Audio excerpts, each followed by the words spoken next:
Hello everyone, welcome to my channel. I hope everyone is having a wonderful day.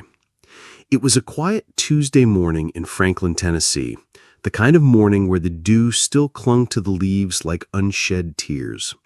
The air was gentle, soft with early autumn. Kathie Lee Gifford stood barefoot on her porch, a steaming cup of coffee cradled in her hands, staring into the woods that had become her refuge in recent years. She had granted an interview that day, another in a long line of media conversations. But this one felt different. The producer had asked, "Can we talk about the darkness?" Kathie nodded. She was tired of pretending there hadn't been one.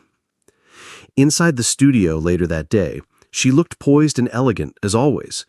But when the cameras began to roll, her voice trembled. "I've never said this publicly," she began, her fingers nervously clutching the edge of her chair. "But there were moments, years ago, when I wanted to die." The words hung in the air like thunder after lightning, unexpected and electric. "I don't say that for drama. I say that because it's the truth. I know what it feels like to be smiling on the outside and completely hollow inside." She spoke of the silence that came after her husband Frank passed away, of how the walls of her beautiful home echoed with a kind of loneliness that fame and fortune couldn't fill. Her children had grown, her co-hosting days were behind her, and the phone didn't ring the way it used to. She spoke of the long nights, the ones that stretched like endless tunnels with no promise of morning.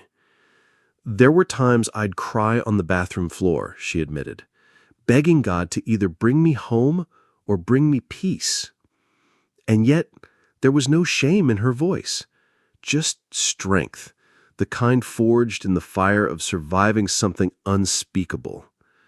The interviewer, stunned into silence, finally whispered, "What saved you?" Kathie smiled gently, her eyes misting. "A song," she said. "One morning, I sat at my piano and wrote a melody. I didn't plan it, it just poured out of me. And it was like God whispered, 'You're not done yet.' That song became a lifeline." She leaned forward, her voice steady now. "I want people to know that you can be surrounded by people, loved by millions, and still feel lost.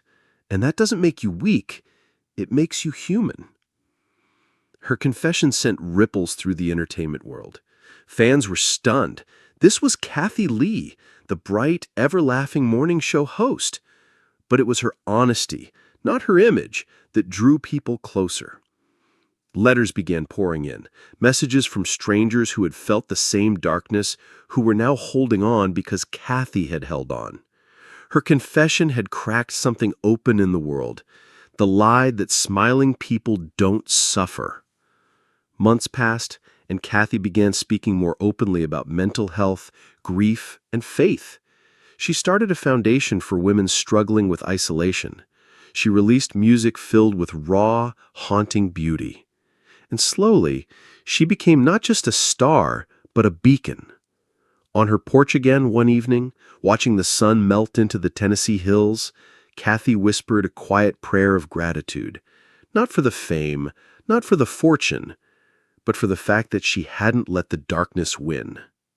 Sometimes, she would later say, the deepest pain births the most powerful purpose.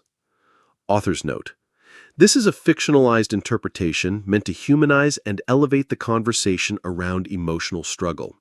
If you or someone you know is struggling with thoughts of self-harm or depression, please reach out to a mental health professional or contact a suicide prevention hotline. Would you like this adapted into a script, blog post, or social media caption?